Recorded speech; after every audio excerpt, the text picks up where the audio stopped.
Back to Toucher and Hardy on the Sports Hub. Hey, we are Toucher and Hardy. Someone emailed and they said, you can watch this on YouTube, by the way, and it's up there forever unless something terrible happens. Subscribe to 98.5 The Sports Hub on YouTube. We were talking about the Upper Peninsula in Michigan. Came up organically. And someone said there are places in Maine that you have to cross over into Canada. And I don't know if that's a geographical reason, like based on topography, or if it's just artificial lines. And look, Maine has got some hillbilly-ass places, I'm sure. Well, but I just don't know if you can put it at the same kind of remove. It's remote, but it's not removed. Well, Marcy called me too, and I talked to her, and she wanted to chime in on this, but I think she really just wanted to brag about some book that she read. Oh, it's, one of these book readers. Yeah, you got to nip that in the bud. You can't have your lady reading and informing herself. I don't know Next, she's going to start trying to vote. I think her friends give her books. And you let her have friends. Well, and again, my fault. I'm going to have to cut off the friendship. Yeah. That's the first thing. You got to control. You got to get more control in this relationship. There's no question. But okay, so what was her take? Did it have to do with the book she was reading? Or did she just go, "Hey, I read Huckleberry Finn. By the way, Maine doesn't have. Maine's pretty far removed." Oliver Kittredge. Do we know what this is? Nope. Anybody? Olive Kittredge. She said something about Olive Kittredge, and I don't know. I can't tell you. It's a 2008 novel by American author Elizabeth Strauss, set in Maine in the fictional coastal town. Okay, all right. Well, it's fictional. Made up. Yeah. It's like if you're on a coastal town in the lower 48, I'm going to say that just by that, you cannot be that if far it's removed. A place that you could conceivably pass through, going from like one populous or interesting place to another one, then it doesn't count. Apparently, I've gotten 2 emails about one remote town in Maine called Eastport. Yes. And it's population like 1,200. It is as far northeast as you can get and still be in the United States. It's right on the water. It's where you see the sunrise first in any place for this part in the United States. I mean, if you look, it's all the way over. It's as far east in Maine as you can get, pinned up against the coast. But there's parts in northeastern Maine that are in the wilderness that are up on the Canadian border. That again, it's remote. Like there's no reason for you to go there. There's really, unless you were going to be going to the Maritimes by car, there's no reason for you to be driving through there. But again, it's not removed in the way that we were talking about earlier with the Upper Peninsula of Michigan. That's just saying that a couple of votes for a place called Calais, Maine, which is next to Eastport. So apparently these 2 are contenders for what you guys are talking about on the Upper Peninsula. Did Bourdain go to Calais, Maine? Is that where he went? There was a director or something for his show that lived in Maine, and they did an episode up there, like in the middle of nowhere, Maine. I don't know the answer to it, but do they have their own accent and language? I don't know the answer to that either. Because that is true of the Upper Peninsula and true that I lived in the same state as the Upper Peninsula for 17 years, and I've never met anyone from the Upper Peninsula. Now, Tom Izzo and Steve Mariucci are from there, I am told. Not today, but I believe that is the case, that they were childhood friends growing up in the Upper Peninsula. But And you've never met Tom Izzo? I've never been to Atlantis at the same time as him. Wow. You missed out. Forced into getting your picture taken with him so he could get rid of you. Just to interrupt the conversation, no question. But it was a brilliant move, the way it was described. All right, it's one of my favorite stories. Is this Jaylen Brown thing, is this from his Twitch still? This yes. thing? Okay, so Jaylen Brown went live on Twitch the day after his team lost in Game 7. And the problem with doing that is, say he was on it for 2 hours. I'm sure he said like a bunch of stuff that would make everyone feel better. But what happens is no one's going to sit down and listen to 2 hours of him talking. So you just get what has been cherry picked out of that conversation or soliloquy or monologue. And you just get like the bad stuff. So in fairness to Jaylen Brown, I don't know everything that he had to say. But he said some interesting stuff. He was complaining about Embiid flopping. He was complaining about the officials. He said the officials had an agenda. as if the league said, we don't want that Celtics team that everyone seems to care about anywhere near our playoffs. No Celtic or Celtics fan can say the league is conspiring against them. That is absolutely untrue. The league needs the Celtics. If the league could have the Celtics and Lakers or Knicks and Lakers in the finals every year, they would gladly take that. Yeah. That would be the dream. I would imagine that everyone involved in the NBA that's not, maybe even some owners of smaller market teams want Lakers. Short of like a resurgent Bulls, and they would have to come along and have like star players, and that would, that's an easy thing to sell. And, it's like, a new Chicago Bulls dynasty. But other than that, no. Lakers versus Celtics or Knicks. They want that every year. Right, and I would argue that the Bulls mean nothing to anyone. It was just that it would take some time. Transcendent Jordan. The uniform means nothing. That it was the transcendent star of Jordan that made them that team. I think that they could get anybody on it. I think they could win a championship, and it wouldn't kick in. It's L.A., Boston, and just the Knicks, even though they never win anything and never have really.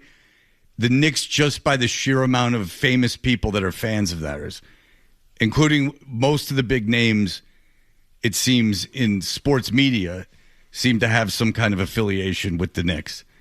And when I say most, I mean the over 50%. Because they come out of the woodwork. Like Stephen A. Smith, big Knicks fan, but he's a Cowboys fan. So he's cherry picking all over the place. He's not like me that cherry picked the Jets.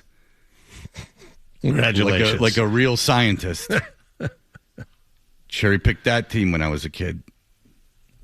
All right, here we go. Here is Jaylen Brown in his Twitch. This group is a special group. So proud of this. He's talking about this year's team. Mm-hmm. This group is a special group. So proud of this group and the way we played. I wish we trusted that style of play a little bit more, but I know playoffs kind of shifted our rotations and what we wanted to do. But I'm so proud, and it was my favorite year of my basketball career. One, streaming with you guys, chat, was awesome. Okay, so Jaylen Brown is 29 years old. It was his favorite year. First of all, he's talking about like he's leaving camp, and it was the best summer ever. Perhaps Dan Alpern would like a word about his role in Meatballs. How did I know Our own Dan Alpern was in the movie Meatballs, a movie I've never seen. I knew but it. He was in Meatballs. I just knew it. I know what it is, but I've never seen Meatballs. I was 5 when it came out. I don't know anything about Meatballs. Classic. Problematic in 2026. Yeah. As most comedies of the early 80s were. But nonetheless, it was the best year ever. And because, A, he got to stream to his fans, which has been very rewarding for him. Fair enough. Again, he's 29 or 28. Yeah, he's 29. So he's a little old, but nonetheless. Do you think that maybe, if you really want to read into it, the absence of Jason Tatum made this First thing I thought of. best year ever? First thing I thought of. How do you think of anything else first, Yeah. other than I played most of the year without Jason Tatum, and it was my favorite year? By the way, He proved to the world that he's a number one. But that's what he did. Forget about the Tatum part of it. All right, it was a different dynamic, and you had to come together as a team in a way you didn't think you'd be able to find. How about the year when you won the championship? Would that not be your, kind of your default favorite year? Yeah. Or even the MVP year? And now won the Finals MVP and the Eastern Conference Finals MVP that year. And not picking that year automatically as your favorite. Okay, it's a selfless gesture. I understand that. But this year when you didn't play without Tatum, it ended up being your favorite. That is interesting. Yeah. I guess it bothers me because how do you also not put so much more weight on the way the season ended when you're thinking about whether or not it's your favorite year? And it's just like if I had any sway with a famous athlete, my first thing would be like, do not broadcast yourself in this kind of manner. Like, do not allow yourself to speak for 2 hours on things, because all that's going to happen is people are going to cherry pick this stuff like we have, and they're going to comment on it, and it's all going to get lost. There might be context for this. I'm just giving them the benefit of the doubt, but it's just no good is going to come of this. But if you do, at least wait. I mean, that was the day after. No, I know. Only bad stuff is going to be said if it's still fresh. The risk reward for putting yourself on for public consumption live for a great deal of time is the payoff is almost zero. It's like Twitter. Like I some people profit off it, I'm sure, and some people have made money off of it. And like brands have gotten big because of it. But for 99.9% of us, all Twitter can cause is problems. It can't. Again, I never put anything on Twitter when I was on it that I stepped back and said, well done, Fred. That was good stuff. The only things that came of any consequence of Twitter were bad. So it's the same thing with streaming, is that if you go and you go stream a consciousness for 2 hours about yourself and, you know, what just happened, you're going to say a bunch of stuff that sounds really stupid. Like, this was my favorite team ever the day after you lost to Game 7. Because we as fans assume that you're, like, you know, not getting out of bed and, like, you know, this is going to haunt you. Yeah. And which... It's fair or unfair. That's the assumption, because they're going to care, but in a way that's different from the way fans care. And I'm not saying that he automatically has to make this his least favorite season either. There's a lot to take away from this season that was really good for Jaylen, really good for the team. But for a season that ended the way it did, and that you played the majority of it, almost the entirety of the regular season, without Jason Tatum, to call it your favorite is odd. All right. It just struck me as very, very strange. Like, being able to talk to y'all was like therapy every single day. Yeah, that's not good therapy. It's not good therapy. A one-sided conversation? No, it's a very narcissistic way of conversation, which I know, for I do it for a living. But most therapy best done one-on-one with someone who has a oath not to share your information. Short of threats, you know, they're not allowed to talk. So I would keep my therapy behind closed doors. This is what I'd be saying if I was friends with him. Oh, if I was friends with him. I think we'd get along great. I'd go, let's walk around the reservoir. Mm-hmm. You know, just me and you. Yeah. I'm not gonna bug you about the team. Let's chop it up. Yeah. Just guys. I'm gonna talk to you like a normal guy. Yeah. It doesn't matter that you play for the Celtics. 2 years ago at Media Day, he didn't ask for you by name, but when he walked in, he saw just me and Wallach there. He wanted to know where the other guy was. I'm guessing that he was briefed right before he came in the room that it was a show of 3 guys, and then he came into 2. Yeah.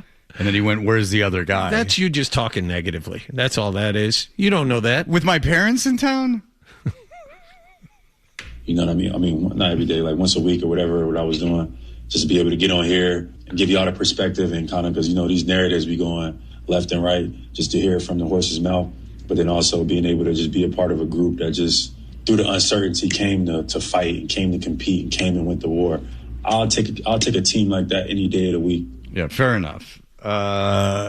Pearl, go ahead, Pearl. Yeah, I mean, are you the lawyer? No. Okay, go ahead then. All right, go ahead. So the way you know, I'm an objective person here on this. The way you guys just bash Jaylen Brown is because y'all have been looking to do this for you. Wait a second. It's crazy. Can we go through this? Can we go through this? Can we go through this exercise? What did we say? What was bashing about Jaylen Brown during that last segment that we just did? The whole narrative of he's narcissistic. You just said that. You don't think that doing a live stream where you're doing it for hours at a time, where you're doing a monologue about yourself, is it all narcissistic? First of all, that's what all of these basketball players I'm just asking. Doing. That's false equivalency. I don't think that it's narcissistic. If that's the case, all these influencers and YouTubers, they're all narcissists. Yes, they are. Yes, they are. Of course they are. That's exactly right. All you're doing is saying there's more narcissists. Yeah, there's. Okay, let's do. If you want to do it that way, fine, do it that way. My general point is, for him to say that this was his favorite season, right? Where he's saying just because you win a championship that doesn't always be your favorite season. Your favorite season could be like, okay, well, because of the expectations that we had, because no one believed that we could do anything. Are you a Celtics fan? Okay, I get where you're going. I am not a Celtics fan. Okay, but I want to say this. But Please, you're not a allow Celtics fan. me to say this. Go ahead. Allow me to say this. The problem is that the Celtic fan and media in this town is so delusional. To sit there, all you guys were coming on saying, "Oh, there's no chance that the Celtics would win." Actually, y'all helped me get a trip to Vegas because I went with. I like these asides and getting right to the point. You had to say that. I don't know. I can't listen to you anymore. How? I have one thing to say. I got a trip to Vegas. Oh, that's great. Thank you for saying that. At the beginning of the season, the majority of people didn't think or didn't love their chances at, making a championship run or, doing well in the East. How soon did that change? 6 weeks? Yeah. 8 weeks? Less. Yeah. And ever since, I would say, late November, that has not been the narrative. People, like, this whole notion that no one gave him a chance, at the beginning, yeah, it was tough to give him a chance because they were down their best player, and they quickly proved everyone wrong.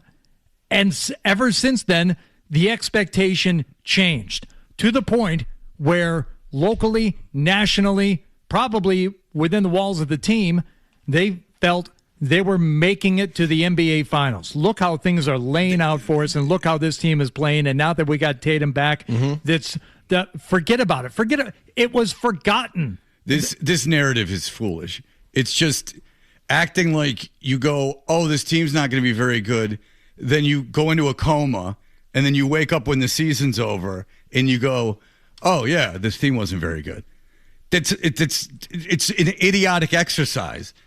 Yes, people thought the team wasn't going to be very good. Then the team was good. Then the team got into the playoffs and was a resounding favorite and lost. That's very disappointing. To pretend otherwise I don't have time for it. It's nonsense. That yes, and the team took advantage of, including Jaylen Brown, rubbing in everyone's face that they thought the team wasn't going to be very good. And that's great. They earned that. But with that comes when you F up and lose in the first round to a play-in team that people are going to be disappointed. You can't have it both ways, and there's no argument against it. You can't celebrate all season about how you've overcome these incredible odds and you've rubbed it in everyone's face, which is great. You did.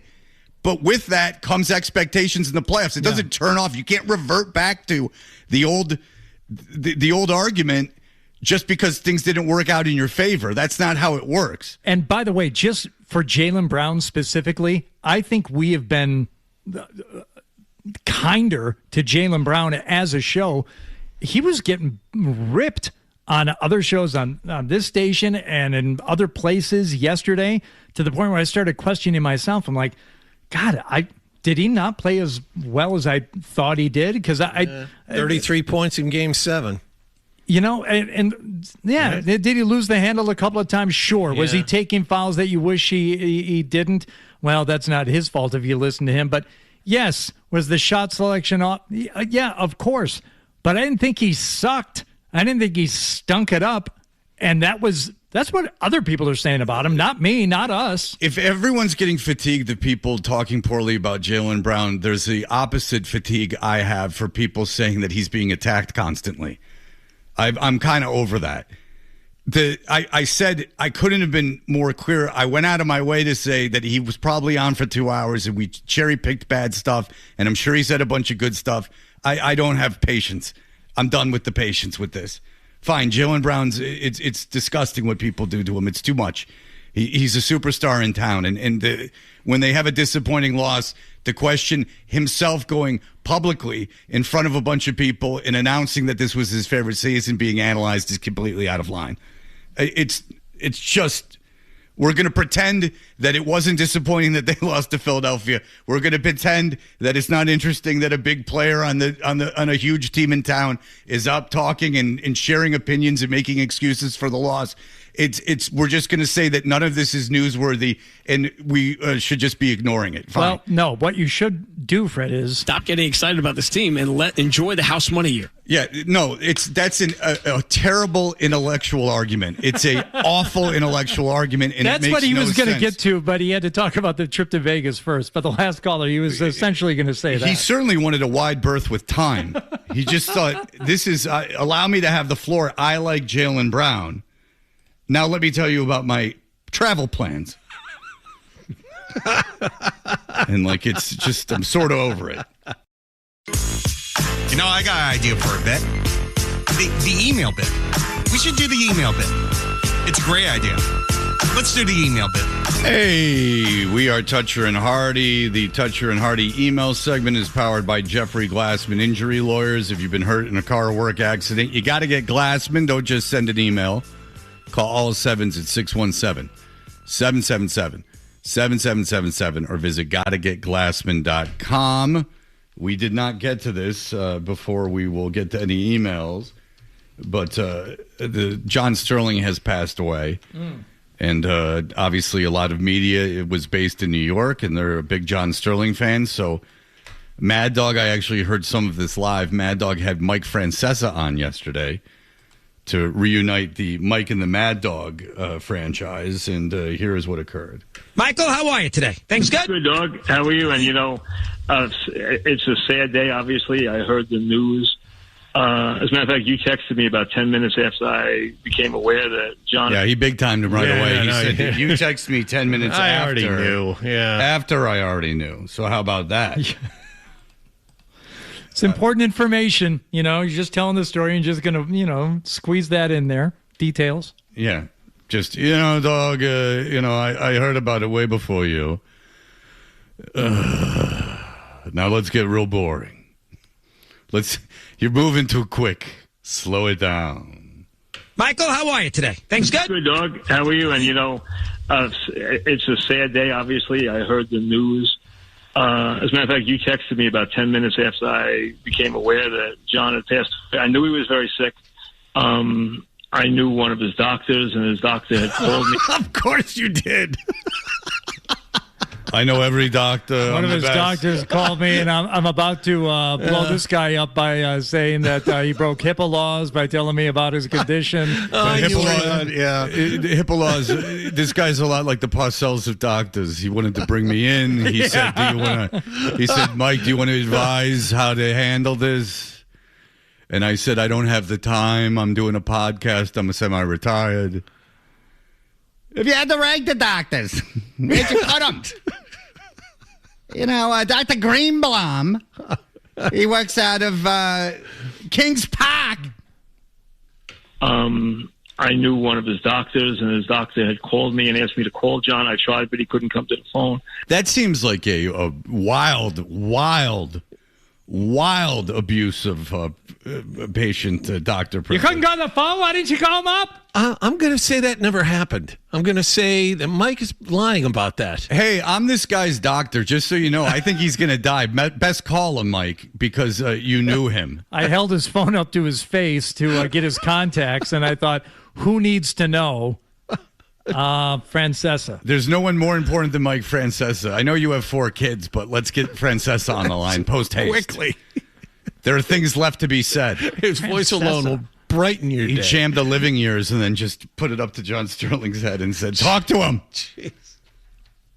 I knew that he had been very, very ill, but it still was a surprise and sad news to hear that he had passed today. But I think in the aftermath, it's really become a celebration more than anything else. And I think he would have enjoyed it very much. I think he would have enjoyed it a great deal, whatever he's heard about himself today. And then they went back further into the conversation and talked about past Yankee broadcasters going back before Mel Allen.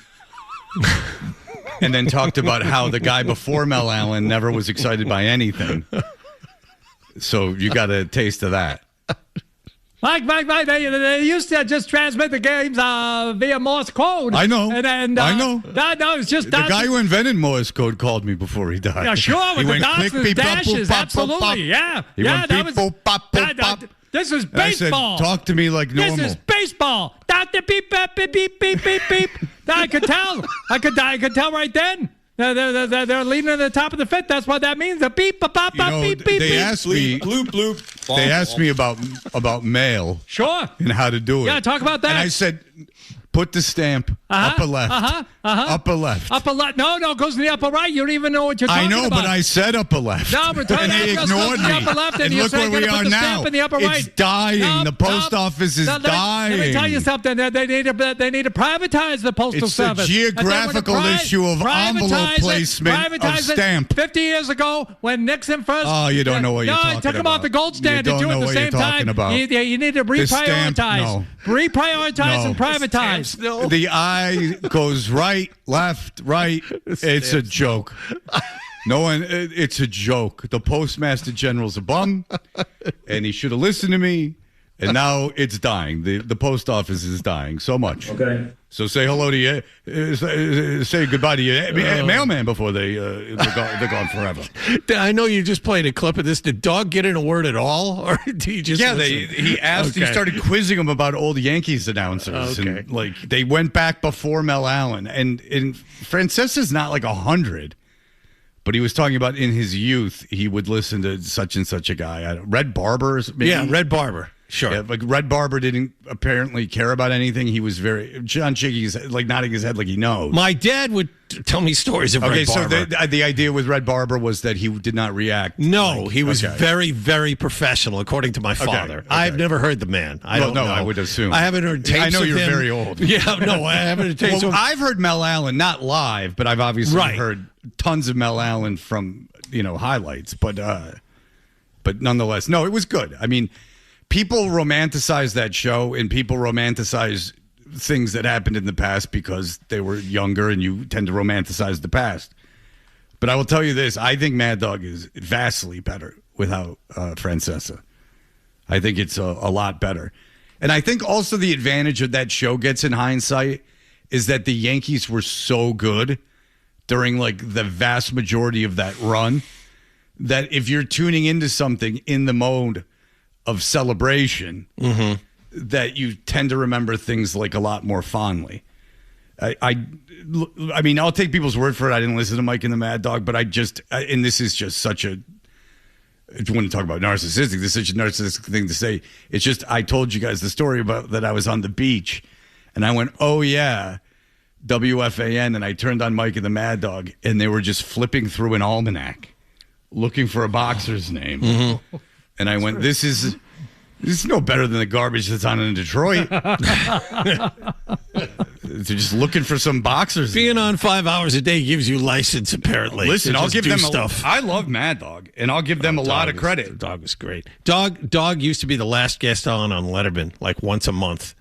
Remember that? He used to go on Letterman once a month. He would be the last guy. Letterman would get genuinely afraid when Dog would get animated. Well, Letterman would like lean back. He's like, "Oh, keep this guy away from me." It's just in that world, like you have such a better opportunity. Like Stern got on Letterman just because he was in the building when he was on WNBC, and then so guys with shows that need to fill time will listen to you because they're in the car. It's like in LA. If you're on the air in LA, you're getting a TV gig. Now, it might not work out, but you're getting a TV gig.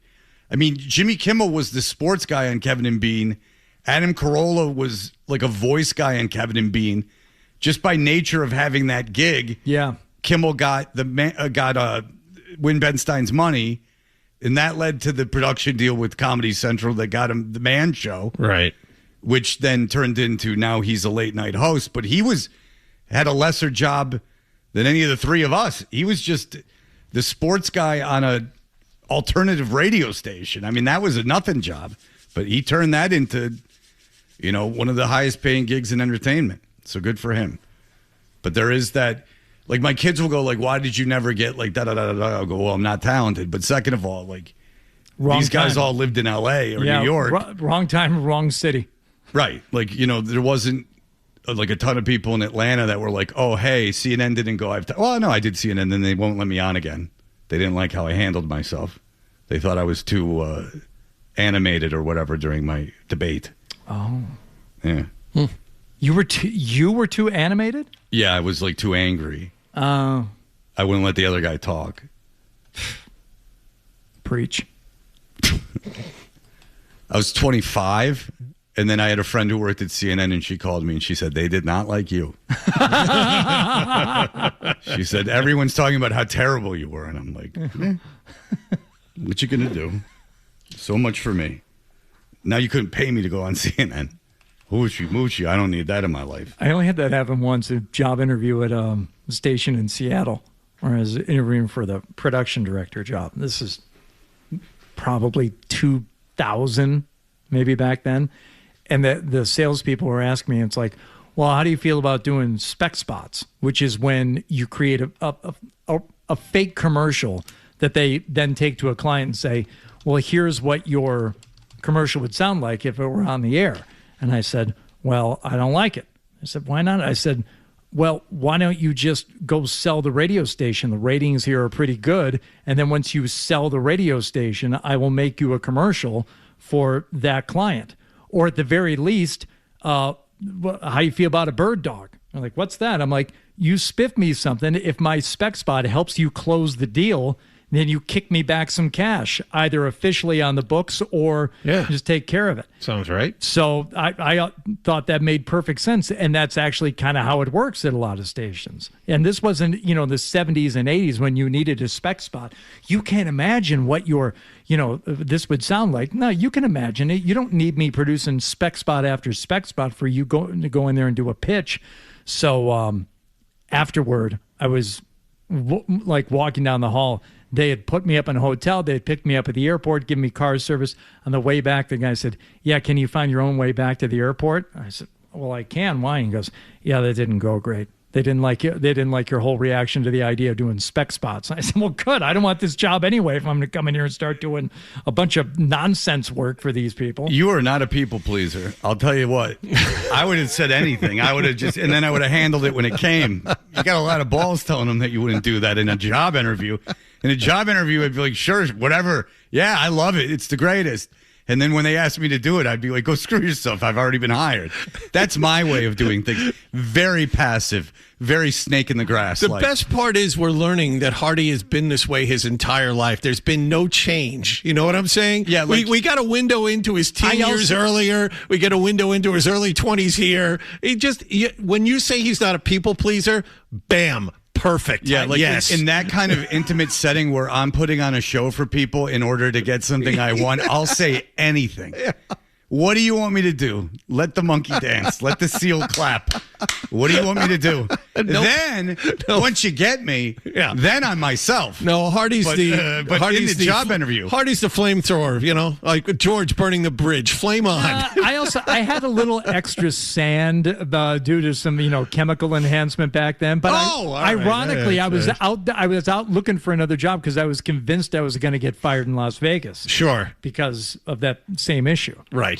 Well, I mean, generally in radio, you have to be fairly aware, certainly through the first 10, 15 years of your career, that there's the end is always right around the corner. Right.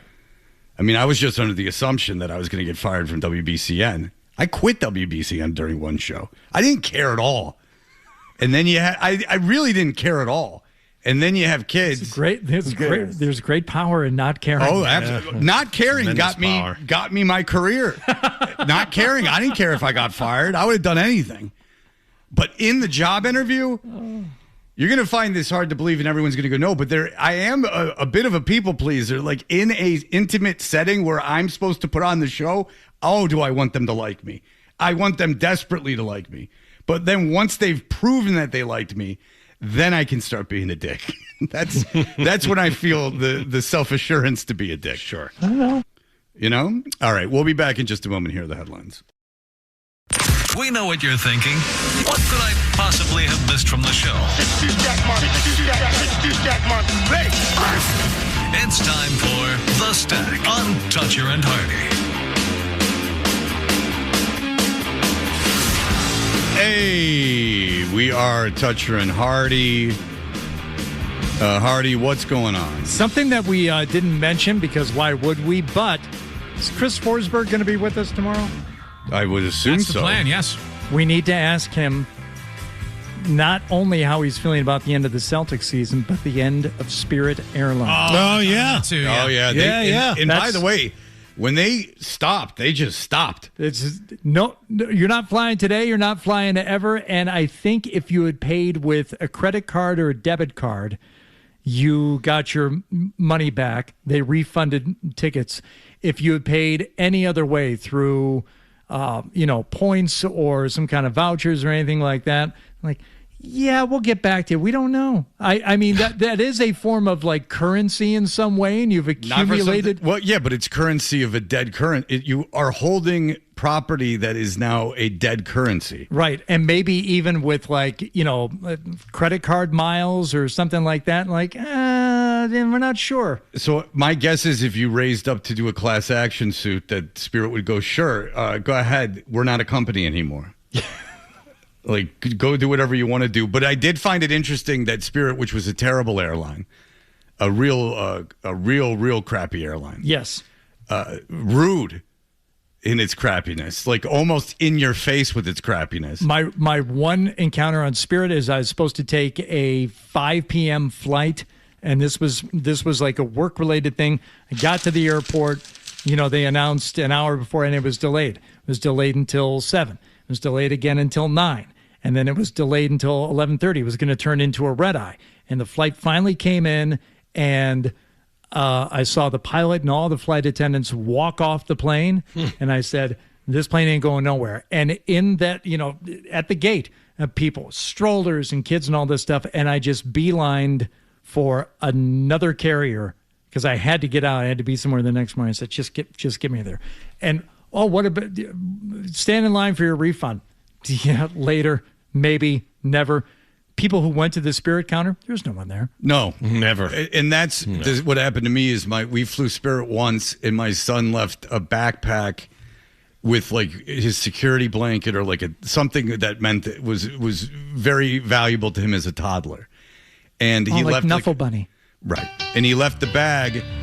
And so at baggage claim, I went to go talk to Spirit to see if they could call back to the gate to see if someone found the bag. And the door was locked, and the woman at the counter was having dinner. Yeah. And just looking at me. They canceled that flight, and they told all the people there were the young kids and everything, and they're like, well, what do we do tonight? And they're like, I don't know. Are there hotel vouchers? They're like, are you kidding? No. There's no meal vouchers. There's no hotel vouchers. You've been here for 7 hours already, and you're not flying tonight. It was almost impressive in the way that the person was being almost assaulting in their indifference. Like I'm sitting there knocking, like, we're all tired and we're traveling with a toddler and like a baby, which isn't their responsibility, but just to me to knock on the door of an airline while someone's in there and they're sitting at the desk eating and they're just staring daggers at me. And finally, I just had to find someone that worked at the airport and said, I know I can't get right back through security. Could you just call up to the gate to see if someone could see this thing, find this thing? My kid's going nuts. And they did. And then a guy came and brought me the bag. Nice. Yeah.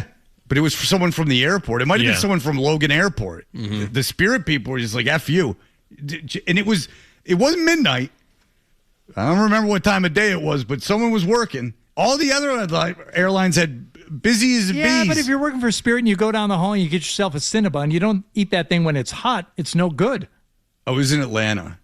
We had landed in Atlanta, and the Spirit Airlines lady was having herself